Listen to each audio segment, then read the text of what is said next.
সম্প্রতি রাজ্য বাজেটে মহিলাদের আর্থসামাজিক মানোন্নয়নে একাধিক প্রকল্পের ঘোষণা হয়েছে। বাড়ানো হয়েছে Lakshmi Bhandar, mid day meal রন্ধনকারীদের ভাতা। মুখ্যমন্ত্রী মমতা বন্দ্যোপাধ্যায়ের এই মানবিক উদ্যোগে ধন্যবাদ জানাতে রায়গঞ্জ স্টেশন ময়দানে বিশেষ কর্মসূচি পালন করল উত্তর দিনাজপুর জেলা মহিলা তৃণমূল কংগ্রেস।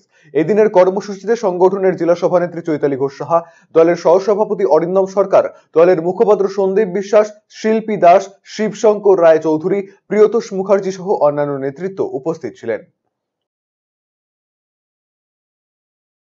মমতা বন্দ্যোপাধ্যায় জিন্দাবাদ, জিন্দাবাদ, জিন্দাবাদ, লক্ষ্মীর ভান্ডার জিন্দাবাদ, মমতা ব্যানার্জি মমতা জিন্দাবাদ, অগ্নিকন্যা মমতা বন্দ্যোপাধ্যায় জিন্দাবাদ, জিন্দাবাদ।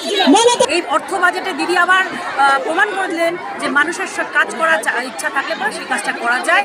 সেই জন্যই আজকে দিদি আমাদেরকে 500কে 1000 এবং SC STদের জন্য 1000কে 1200 টাকা করে দিয়েছে। তো এটা হলো আজকে আমরা দিদিকে ধন্যবাদ জানাচ্ছি। আজকে গোটা পশ্চিমবঙ্গ জুড়ে প্রত্যেক ব্লক শহর প্রত্যেক জায়গায় মহিলারা উন্মাদনায় মেতেছে যে তারা আজকে বিজয় উল্লাস করছে যে দিদি আমাদেরকে এত সুন্দরভাবে আগলে রেখেছে এবং আমাদের কথা চিন্তা রেখে আমাদের হাত খরচের টাকাটা বাড়িয়ে দিয়েছে। সেই জন্য ধন্যবাদ খুশি যে এটা ভোটের চমক নয়, কারণ মমতা বন্দ্যোপাধ্যায় বরাবরই যেটা বলে সেটা করে।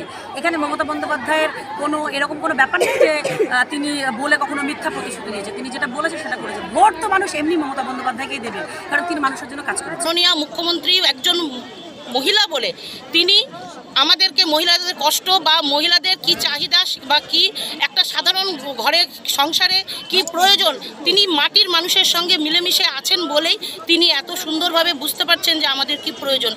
কিন্তু আর কোনো সরকার বা আর কোনো নেতৃত্বরা বা আর কোনো দলের কেউ কোনোদিন কেন চিন্তা করেনি, এই প্রশ্ন আমার তাদের দিকে।